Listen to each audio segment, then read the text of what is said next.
I'm Danny Otto. Welcome into an all-new episode of That Recap Show. Now, before we get into the episode, just wanted to issue major spoiler alert. We are going to be going over everything that happened in the first 2 episodes of Daredevil Born Again. So if you haven't watched those episodes yet, you may want to pause this video, head over to DisneyPlus, check out both of those episodes, and then come back and enjoy the breakdown. Now, with that out of the way, let's start the show. Poppin' Off presents That Recap Show.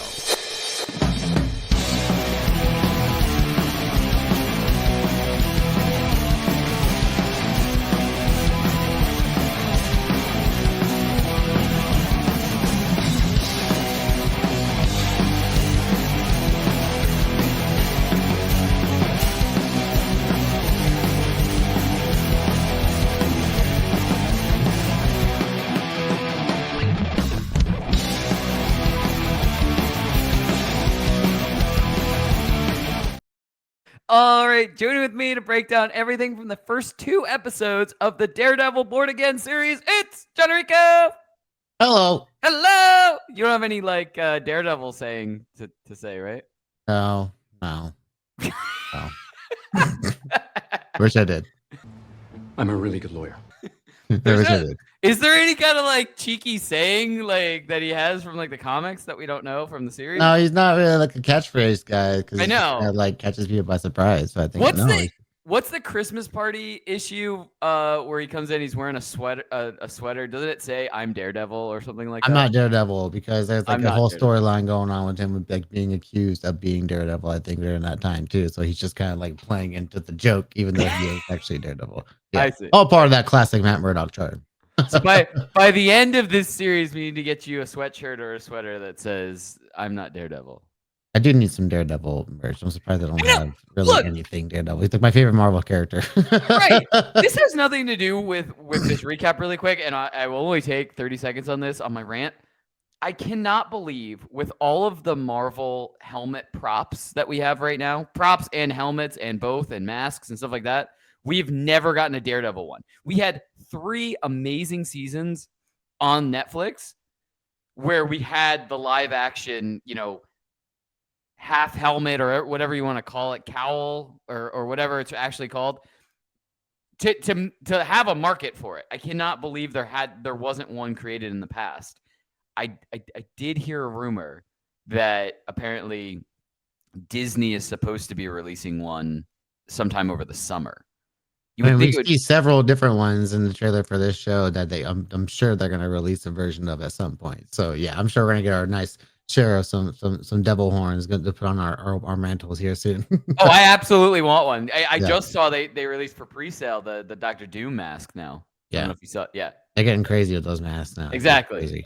I want all of them. But anyway, kicking this right off, getting right into the first episode of the 2-episode premiere, which so much happened. And I feel like I say that all the time when we have multiple episodes, but this is going to be a series that even when we don't have multiple episodes, these episode lengths are going to be long enough where we are going to have so much to talk about. I feel like in every single episode, whether it's a single release or a double release or something like that, because so much happened in these first 2 episodes. Oh yeah. I mean, we got to rip the Band-Aid off, and it honestly happened in the first 5 minutes. So it's only fitting that it happens in the first 5 minutes of the recap video. Is holy shit, we got a major character death before we even get the title credits. Foggy, R.I.P. Foggy. I mean, everyone was so excited that when it was announced that Karen and Foggy were back in for the series after they went through rewrites and everything, but to be killed off that quickly, that hurt. That hurt a lot because everyone was very happy all of a sudden, and then we got gashed very, very quickly on the series. But I was wondering kind of what that event was going to be that kind of made Matt kind of put away the costume for a good period of time type of thing. And that's it. We get our answer immediately, and we don't waste any time with that. And then we get a time jump, and we see that he has really put it away for a long time.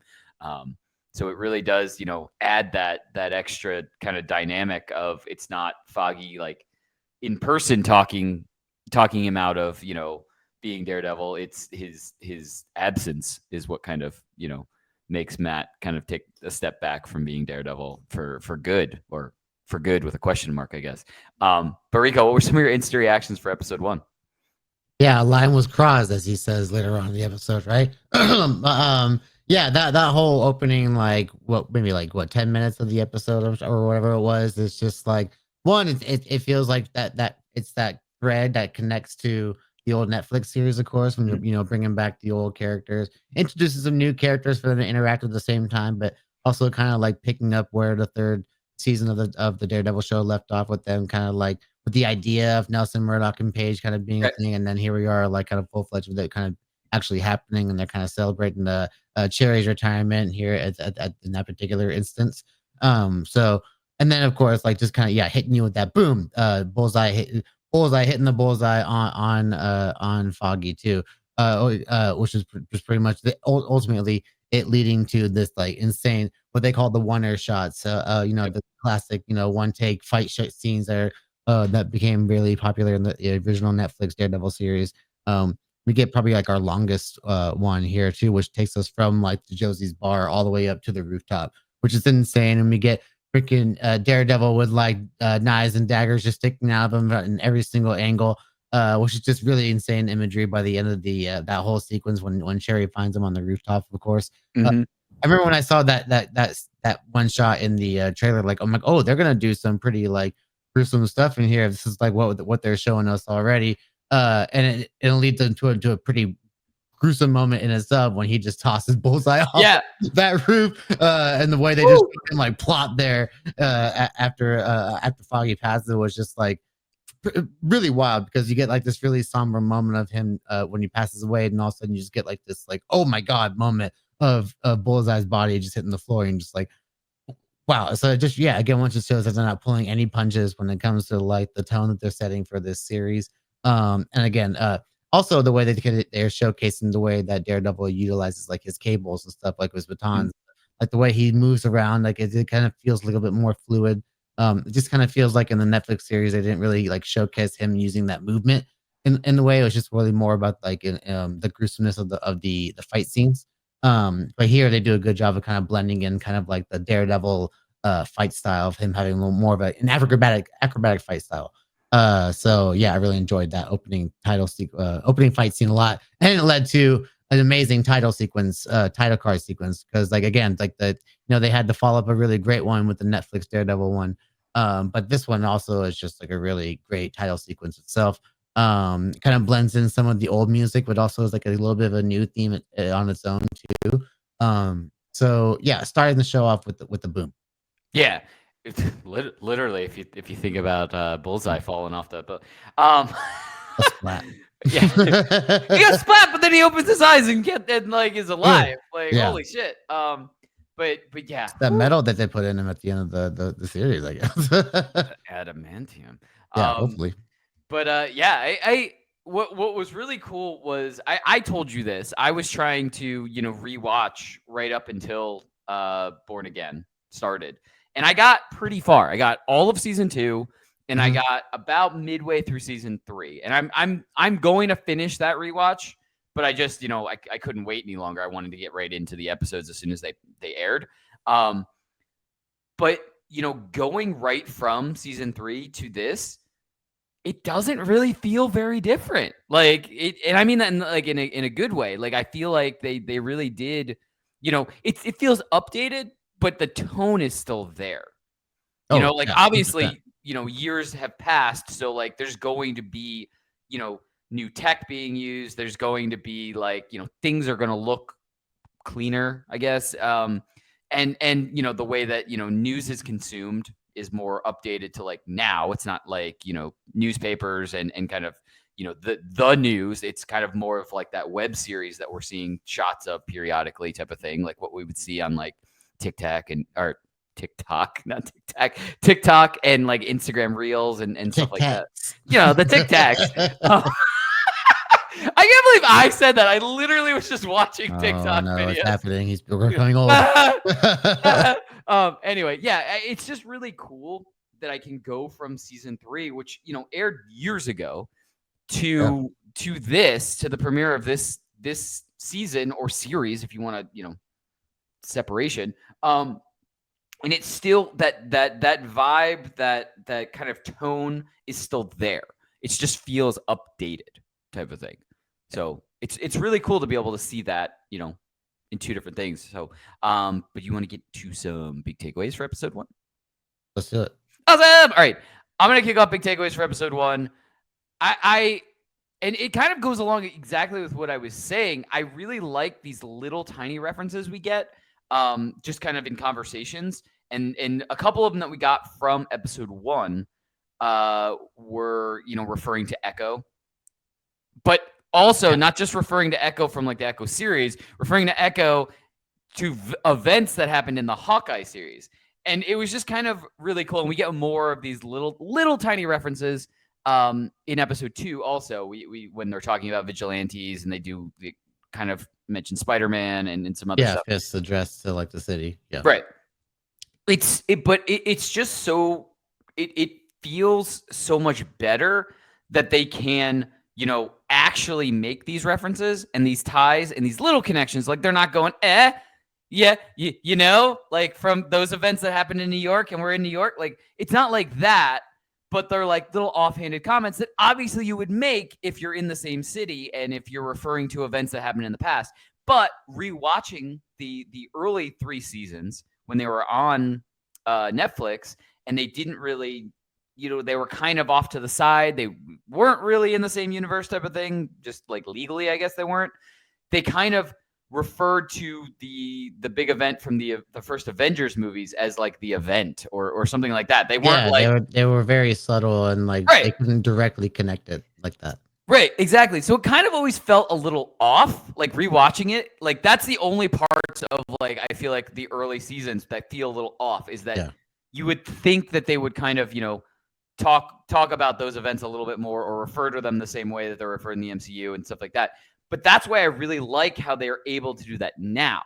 Like, they can refer to all of these events. They can refer to all of these other characters in offhand comments, in like casual conversations and stuff like that. It's not like a big event that they're allowed to talk. Like, you know what I mean? It's these little references can be there all the time. And I really appreciate that. And I'm excited to kind of hear those little tiny things, because it's making what was once this like kind of almost self-contained universe, it's now making it more on, you know, into the main MCU universe, just subtle ways here and there. And I really appreciate how they're able to do that, you know, slowly throughout this entire series and stuff like that. But Rico, what were some of your, you know, takeaways for episode 1?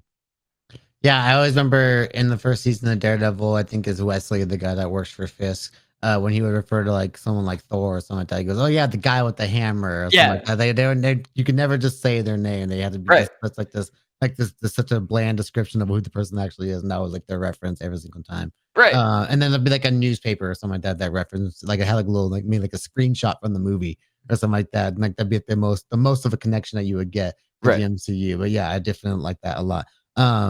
But yeah, I think my favorite scene, maybe outside of the opening kind of sequence that happens at Josie's, is the diner scene between Matt and Fisk. When for one, when he just meets him on the street, and Fisk just kind of stops there, just like, "Oh hey, like what's up? I haven't seen you in a while." And then it's just like, he goes, "Okay, let's go, you know, want to go talk?" And then they go, like, you know, I can only imagine, like, you know, because they cut to them back at the table, but I always imagine that one little scene, which is like them awkwardly walking to the diner, like inside, and like, "Okay, now let's talk." It's like, okay, but yeah, that scene between them is just like, one, it's just really great to see those two actors, kind of like, you know, face to face and as those characters, kind of going one-on-one with each other, just like in a verbal sparring, as I like to say.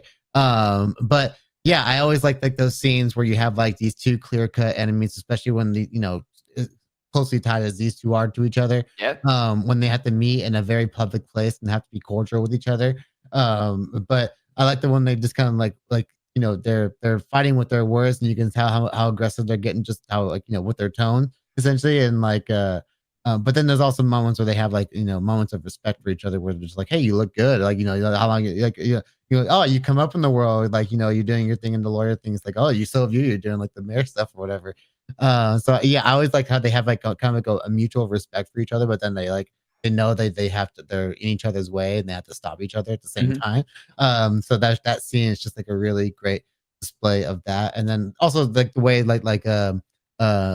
Fist has to make sure that Matt knows, like, I had nothing to do with like Foggy's death. Like that was like all like that was all Bullseye's thing. Like I had to make sure that I'm like out there in the clear. So he has some sort of level of integrity, even though he is still like the kingpin of crime at the end of the day. Like he still like takes accounts for like his actions. Like he's not gonna just like not take credit for something that he didn't Yeah, do. exactly. Yeah. So yeah, and I just the movie Heat, like the Michael Mann's Heat back in the day. There's a scene that kind of reminds me sort of like a lot with with the scene between Matt and Fist. So yeah, again, I just love these kind of like one-on-one scenes between like the hero and the villain, where they're just kind of like talking things out before we know they're going to end up getting in a big physical battle later on too. So yeah, I just love like the mental chess that they play against each other. Right. It's like the calm before the storm, and Oh yeah. yeah, Yeah, a lot of these scenes in the Netflix show too, exactly. when Yeah, they're yeah. in prison and stuff like that. Yeah, Right. We've definitely seen this multiple times with these two, and they are like, it's always great. and their relationship, just like you said, is so closely tied to each other, Mhm. and they're like that, two sides of a coin type of thing, like with like that metaphor type of thing, because it's like, you know what I mean, like almost Daredevil almost wouldn't need to exist if Fisk didn't exist, like type of thing, like you know what I mean. So it's like they and I mean, I guess Fisk would exist without Daredevil, but you know what I mean. It's like it's just like they're always locked in this like stalemate type of Yeah. thing. Like immediately, the first thing he says, he's like, "You've been keeping tabs on me." And he goes like, "Yeah, like what? You think I'm not supposed to be interested or something like that?" Yep. I just like, oh man, I just like they're always like, they're both keeping tabs on each other, just in that one statement that you can just like, oh well, he's already obviously paying attention that like Matt's watching him, but that's because he's probably paying attention to what Matt's doing at the same time as well. Right. So it's just like, oh man, I want more of like those two just kind of going at it with each other. Oh, I'm sure we're gonna get more Oh, of so much. this. Like, I mean, if we don't, I will be unhappy about that, because yeah, just like you said, I really like having these two actors, kind of doing that calm before the storm. Also, I mean, I love their their battles, but like Oh yeah. at the same time, though, this calm anger conversations are like, that is like, you can feel like the suspense of those conversations, and you can feel the gravity of those kind of conversations type of thing. But yeah, you want to get into some quick reactions for episode 2? Yeah, let's do it. Awesome. All right. That kind of leads, kind of perfectly into what I was kind of saying, in that, when what we were both kind of saying is these moments kind of are able to happen because this series already, and I know I've said this before, this series already feels like a movie. Like, not only by the length of the episodes, which, the first episode, an hour, second episode, 50 minutes, 49 minutes, whatever, close to an hour. So they're able to let scenes like the diner scene breathe. It's not a rushed conversation where they say 2 sentences to each other and you just, you get a glimpse of like that kind of gravity of the conversation. That's like a 5-minute scene. They're able to do that. And they have like, 2 or 3 minutes added to these other scenes here and there where like you really feel in the moment of that scene, and they let that scene breathe. And so they're able to kind of construct these with the amount of time they have, looking at it more like a movie versus a TV series, because they're not 30 minutes. These are, 50 something minutes without credits, and then an hour with credits type of thing. You know what I mean? Like, these are, they have the ability to let certain things breathe. And I'm not saying like overextend the scene to where it's, come on, let's move along. But you put, you give 2 or 3 minutes here, you give another minute to this scene, you give another minute here.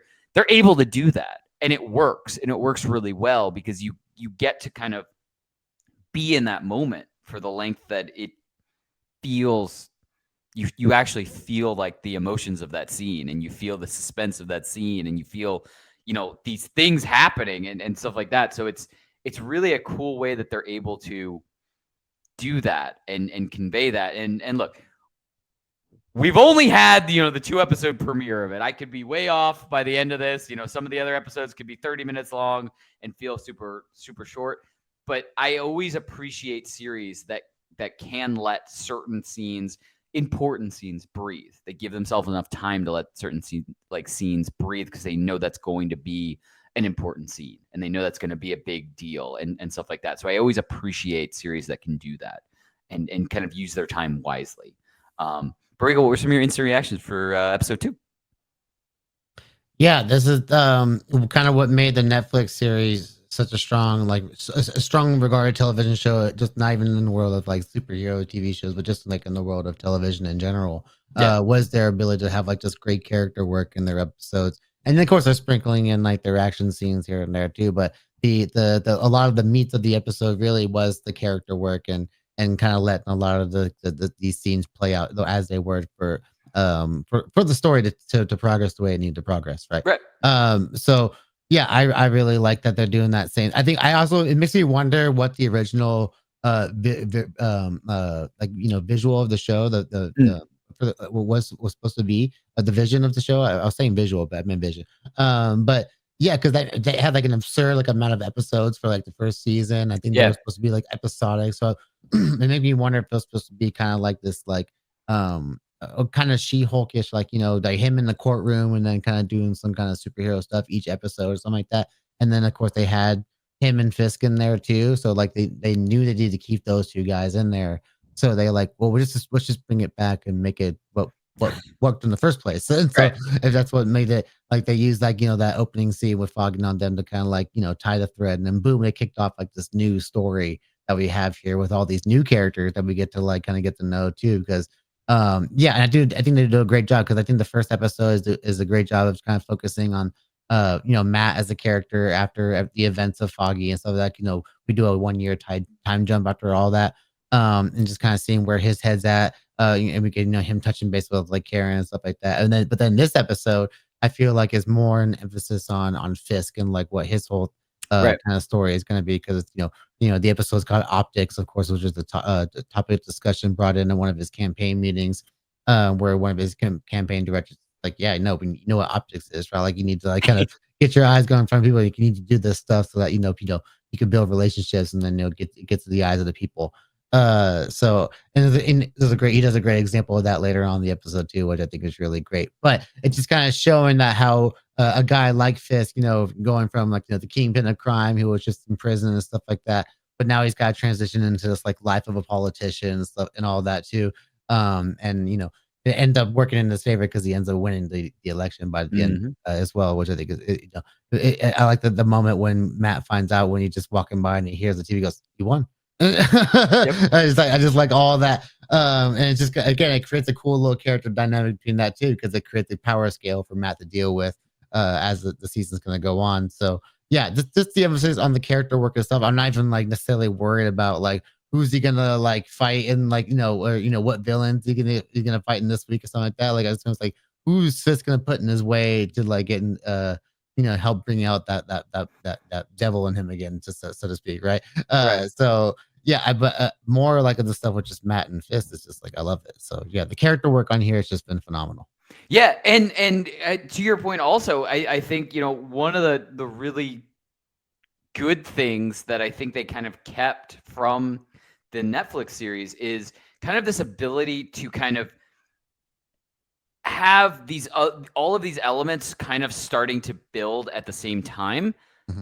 And eventually they're all going to come together, and there's going to be an explosion of action and what's got to happen. But we slowly see these elements kind of getting pushed by other forces. It's not just one side is Daredevil, one side is Kingpin or anything like that. It's like the police commissioner says he's going to retire, and all these policemen are going to leave and stuff like that. But we have like these slow elements of things getting pushed into there's going to be an explosion of events, like Yeah. type of thing. And these Ben Urich's niece or whatever it is, Right. but the journalist, yeah. Right. But we have like this slow build of things. And I think, you know, that was really apparent in the 3 seasons of the Netflix series type of thing. They were very good at kind of spinning a few plates at the same time, and then everything comes together and crashes type of thing. And I think it feels like they're going to continue that. And that's a really good kind of, you know, tone to have in this, because you never know exactly what's going to happen next, because one thing's going to cause another thing to happen, which is going to cause another thing to happen, and everything's going to crash together at the end type of thing. It's just a cool way to, you know, kind of build the suspense every episode and type of thing, because it's not just like straightforward. I really enjoyed that. You get to some big takeaways for episode 2. Yeah. Awesome. All right. Why do you kick off big takeaways?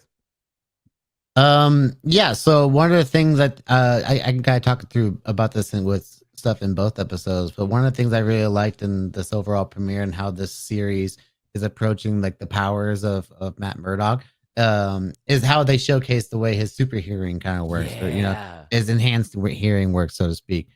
We talked about it a little bit earlier before we started recording. One of the first displays that we get of it is when he kind of first notices something's going down with the whole foggy thing when he's out on the phone with his client or whatever. But it goes in from like that kind of widescreen aspect ratio into like kind of like an IMAX ratio, goes full screen on us. And that was just a great kind of indicator, just kind of showing that like it's almost kind of like a you know, like a Spidey, like a Peter Spider sense. How they would kind of show like that kind of like zoom in as you zoom out kind of a frame thing, kind of that they do. I forget what they call that shot, but if you know exactly what I'm talking about, as it like kind of zooms in on the character, but like the whole world looks like it's coming like bigger as well. But they like the Daredevil version of that too, just being like, okay, let's just change the aspect ratio, because now he's just hearing on like a bigger scale essentially, which is really cool. And we get a lot of certain, like, obviously in the way that he's all tracking Foggy's heartbeat as he's fighting Bullseye, of course, and just kind of showing how he's able to hone in on certain things when he needs to. Or another that kind of a great detail I feel like that he knows is he was able to notice that Fist lost weight just in the, like, you know, how much lighter he was. Hear him walking and stuff like that. I think he noticed like his heart was beating like a little bit different, so he was noticing something like different about the way his body was even functioning, and that even like the way he was just so open about that with Fist. It's just so funny because like obviously Fist already knows about him too, so he goes, yeah, I already know all these things about you. So that's already great. But in this episode too, we get some pretty great moments with him doing the same thing as well. I think he's using it to track down the dirty cop when he's trying using it to find the witness of the whole Hector thing. And just so again, yeah, I just like the way they kind of use it. Because I feel like the Netflix series didn't really like emphasize too much like how his powers work. Like they told us how it works, and they just kind of like you would just hear him talk about things that he would just hear. And then we get like a couple scenes, like, you know, we get the one shot of where we actually see what he sees, where it's just kind of like what he says, like a world on fire. We just kind of see like outlines of people all in like this kind of like orange lighting and stuff like that. So I wonder if we'll get the scene like that later on. We'll get like an enhanced version or like an updated version of what the audience sees of what he sees. Because I really like the way that the Ben Affleck version of the movie did that, where you like, you know, if you hit a noise, it kind of like sonar it out, and you can like get like an outline and stuff like that. So like when it rained, it basically was like he could see, because there was just sounds hitting everywhere, and you can just see whatever you could see. I would like to see kind of some form of that in a way. So yeah, I just think the way they kind of handle a unique power set like Daredevil's like too, because obviously we're supposed to. The real impressive part of this, like we're watching a blind character kind of do this stuff, and the way that Charlie Cox acts blind is actually just phenomenal too. Like sometimes I forget that he's not actually blind. Sometimes with the way he moves. So I kind of like that they kind of don't show too much of like what he sees in that aspect, but just kind of showing that it's really more about him using his hearing as opposed to just using some kind of like radar sighting. So yeah, I just really appreciate the way they kind of brought this really cool approach to his powers. Yeah, I think it was in season 2 of the Daredevil Netflix series where we had him and Elektra. I was gonna say, I think he's talking to Elektra. Yeah, and she was trying to like help him focus because he was really wound up about something. Yeah. And that's when we were really getting like understanding that his ability, like he can focus in on like one specific sound and block out the others, but they didn't really visually do too much justice to that. Now, just no, yeah, I remember being like, "Oh, that's it," especially because I liked so much of what they did in the Ben Affleck Daredevil one. Because I'm like, "Oh, that looks cool. How that works? Like, how's that gonna look?" But like totally, yeah. I that's why I love kind of the different examples we've had of this time, where we're getting these visual cues of him expanding his hearing and kind of honing his hearing on certain things. Because even you were talking about the dolly shot and the expanded to like IMAX view, but then when he stops, kind of hearing everything, he focuses on Foggy and the conversation. It goes to that like letterbox view just onto Foggy and what he's talking about. So it's like it does everything, and then it shows us exactly visually what he's focusing like his entire hearing on. So it's really cool. And then just like with this, like you were saying in this episode, when he's following the cop, it definitely shows us his shoes multiple times. So it's showing us that he's focusing in on the sound that his shoes are making. So that's how he's able to kind of follow him, a block behind him, basically. Yeah, it's really cool how they are able to focus on those little details. Yeah, and so just going along with what you were saying, I think it's perfect. It's a perfect lead into what I was going to talk about. Holy shit, that final fight scene of episode 2. I don't know what I was expecting, but I was not expecting that to happen. I was not expecting for Matt Murdock to go full Daredevil on 2 cops. I was not expecting that. Yeah, he kind of goes off the deep end a little bit there. Yeah. Woo. I mean, like they did put a gun to his head, and the cop was going to kill him. He knew it. They knew it. Like they were gonna kill him, which seems crazy. The lawyer on your trial is you're gonna kill him. Like if he's found dead, that's super suspicious. Like, yeah, really. At the end of the day, I don't know if you're gonna get away with that. But yeah, that fight scene was insane. I mean, I don't even know if I can call it a fight scene. It happened so fast. It was like, whew, and then it started and then it was over. It was like 30 seconds. But I mean, all I can say is I guess Daredevil's back now. Like, I mean, yeah. Or that's something he'll have to wrestle, like kind of come to terms with in this next episode, I imagine. Then that's when we're gonna get some kind of arsenal of suits that we already been teased that we unless it hasn't been made yet. But I wonder where we're gonna get that arsenal of suits. Yeah, what's the name of the guy that makes him his Melvin helmet? Potter. Yeah. I want to see him. I don't know if we did we get a confirmation that particular actor is back in the series? No, I hope so though, because I remember I read the Frank Miller Daredevil omnibus back in the day, which is what a lot of like the original Netflix shows kind of based some of their stories off of, and he obviously that character shows up in there too, but he's actually like a villain that he fights, and I want him to show up as the villain too. I think his name is Gladiator or something like that. But yeah, I would like to see him come back for sure because I really like that character a lot. Yeah, I liked him as a character. I liked him kind of having this mutual kind of agreement with Matt, as long as his family is okay, type of thing. He'll help Matt, be able to protect the Hell's Kitchen and stuff like that. So I kind of liked that kind of dynamic and things like that. But yeah, I mean his helmet's damaged, so it's not like he can just use his old stuff. Like you know what I mean. So he's got it. There's got to be like a contact to make a new suit that's got to be coming soon, type of thing. Well, he just had that one that he had the guy from She-Hulk that was making all the suits too. That made him his one suit. That's another question I had. And do you wanna roll us into predictions? Yeah, let's do it. Awesome. All right. So I'm gonna kick up predictions, but that brings up, before I even get in my predictions, that brings up another thing. I was wondering where chronologically this series is supposed to be happening, because we've seen Matt Murdock 2 other times. We saw him in Spider-Man No Way Home as a really good lawyer. That's all we saw him as. Yeah. So it could have taken place in this year jump type of thing. You know what I mean? Like where Matt Murdock is only Matt Murdock the lawyer. Could have happened there. And then also we saw him in She-Hulk, where he is back to kind of being Daredevil, but he goes to the West Coast to get a new uniform, basically. Or was he there for a case? I can't remember. He was he was Yeah. there for a case. He's I also think, getting a suit though. right. I think he was there for both, but Yeah. yeah, he was there for The a case. the case is like the alibi that when why he needs to go out there. Right.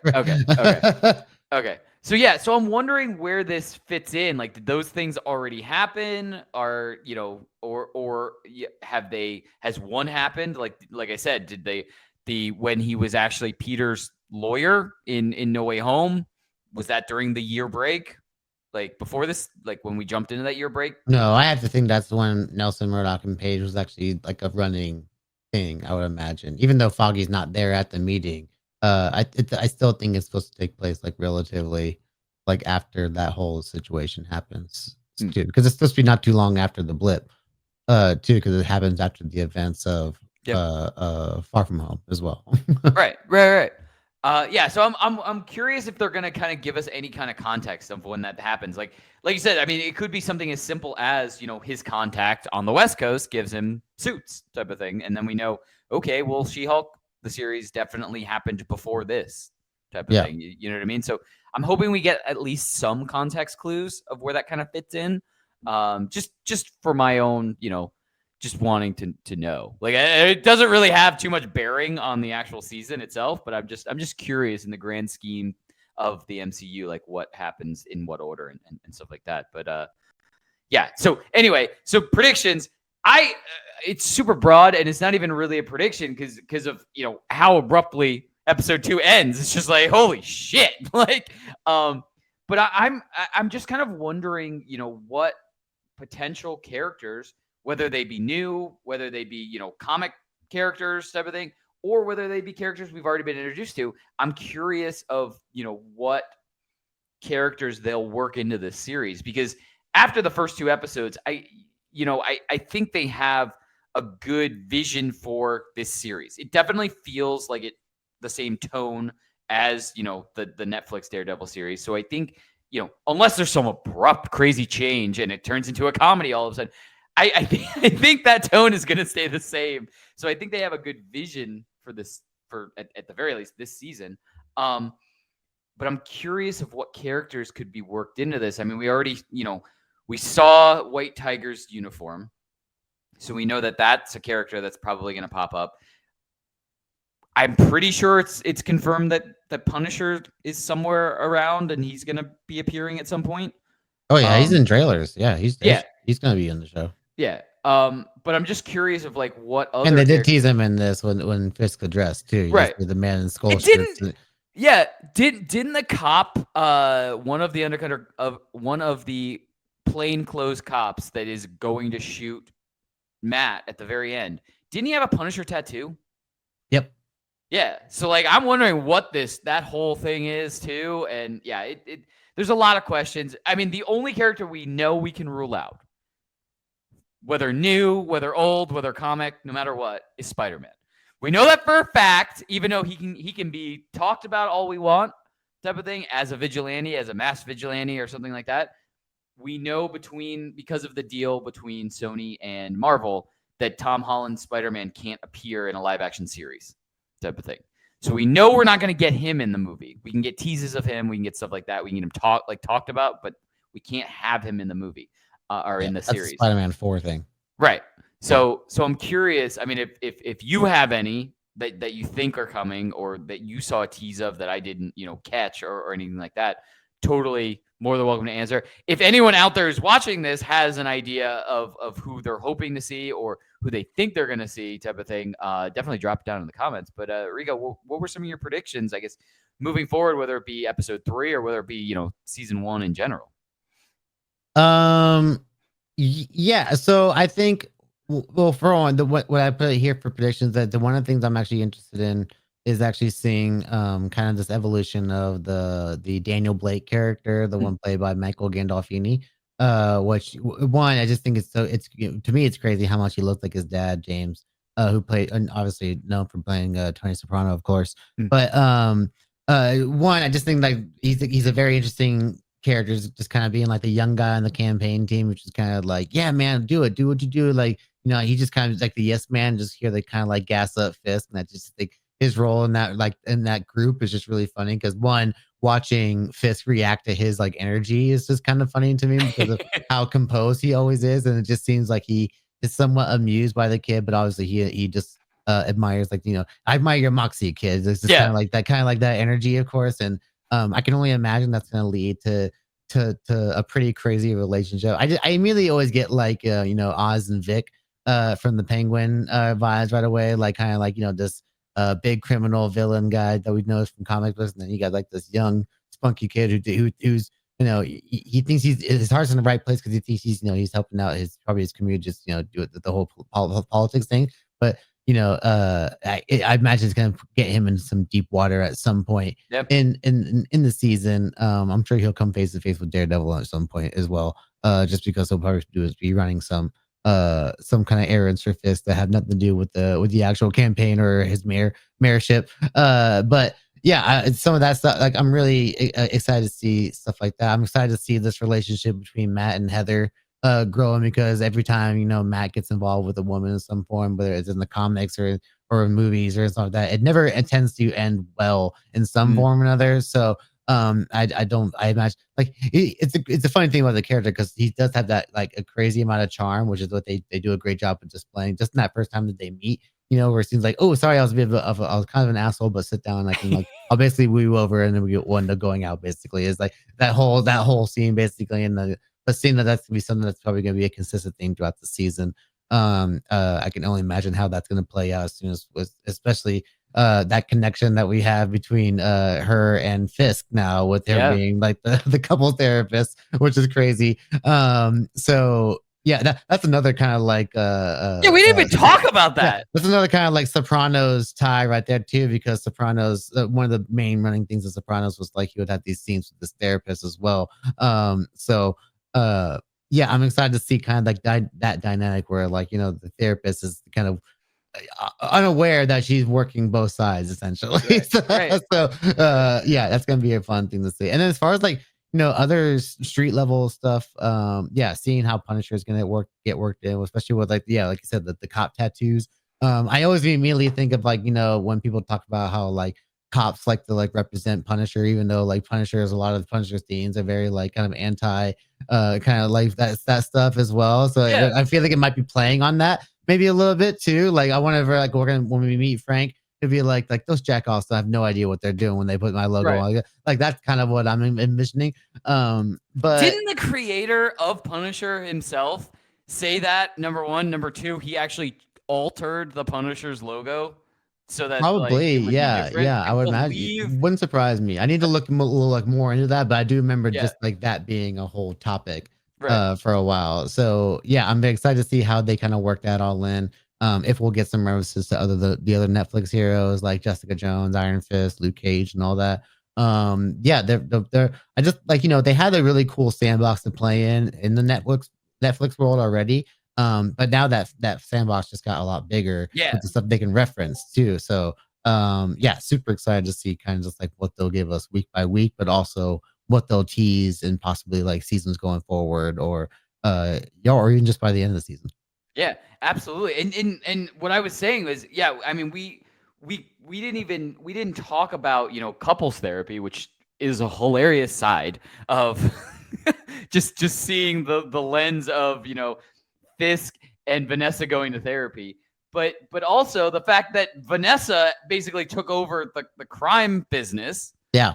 For Fisk, type of thing, and just there's so much going on behind the scenes, and I'm interested to see, how that worked, and that obviously is driving them apart, or drove them apart when Fisk stepped away and stuff like that type of thing. So I'm really interested to see that dynamic, Fisk and Vanessa's dynamic now, because it seems very different from where we left them type of thing, from the Netflix series. So I'm curious of what, if we're going to see some flashbacks of what, kind of started to cause that distance. But also, like, is it going to be like, are they eventually going to, come head to head type of thing, because Fisk, chooses the power that he has as mayor over, the criminal business that Vanessa is now kind of happily running, it seems like, type of thing. So there's a lot of, tiny storylines that are, can lead to bigger kind of, clashes, I guess is the best way to say it, type of thing. Not fights, but more clashes. So I'm really curious of when we start seeing these things kind of, forming and kind of ultimately coming to a head, type of thing. So yeah, cool. absolutely. And one character I would say that I do kind of want to see show up, because it would be a cool tie to all the Netflix series. Because he's someone that pops up in pretty much all of them, is Turk, who's like this kind of street level kind of crime guy, who just kind of like, he's like, yeah, kind of having a cool time here, but he kind of like sweet talks his way out of a lot of certain situations. But he's got a cool dynamic with like Daredevil at times in the comics and all these things. But he's just kind of like I call him like the crime. I always refer to characters that just pop up in every show as like the Coulson of their series. And I just call him like the crime Coulson, because he was someone that would show up in every single, I want to say every season of every single like Netflix Marvel show to some degree, because they were all in New York in some fashion. He was like kind of a connection that everyone had like to certain like levels of crime. So I would love to see to see a return of Turk in some form or another. Because I feel like he's a staple to just Daredevil comics and just Daredevil in general. I thought when you started building to who you were gonna say, I thought you were gonna say Wong. I 110%. No, Turk. All Turk. I want Turk. I thought you were gonna say Wong, because Wong is at the Sanctum Sanctorum. Like, he's there. He's in New York. Like, yeah. No, I don't need that. I do like that they acknowledge White Tiger's like mystical amulet. Every single time they talk, the mystical amulet, mystical he didn't amulet. have his suit or his mystical, or his mystical amulet. Yeah, I just like that. So one, like, it'd be cool to kind of see some powers worked into like a Daredevil show too. If they end up, well, inevitably we will get to see Hector probably in that suit in some form, and then getting to see him use that. So yeah, I'm excited to see that. Yeah, and I mean, we started to get to kind of mystical stuff with the hand and stuff in seasons 2 and part of season 3, I think, right? With the hand. I mean, we have Iron Fist Defenders, too, Defenders. yeah. So Iron Fist was already was like the one major leap into that, but yeah, I'm excited to see how they work in the amulet and what that does too. Especially because he's got this whole thing with Nico and the amulet, her amulet as well. So it's just like, yeah, okay, how's this amulet going to work with Hector, and is it possibly going to get passed down to maybe like his daughter that we see in one of the old Spider-Man animated shows where she plays the White Tiger? So it's just like, it's really cool how they can play around with the White Tiger mantle now after this too. Yeah, absolutely. And yeah, I mean, first 2 episodes in, super excited for episode 3 next week. Cannot wait. I am super happy with this premiere. Yeah. But as we always say, that's what we think. Let us know in the comments below. What did you think of the 2-episode premiere of the Daredevil Born Again series? And what do you think is going to happen next? Number 1. Number 2, what character or characters are you hoping to see in the season or series moving forward? And as always, don't forget, like, subscribe, and turn on notifications to hear about all of our latest audio and video podcast releases. Bye, everybody! Poppin' Off presents That Recap Show.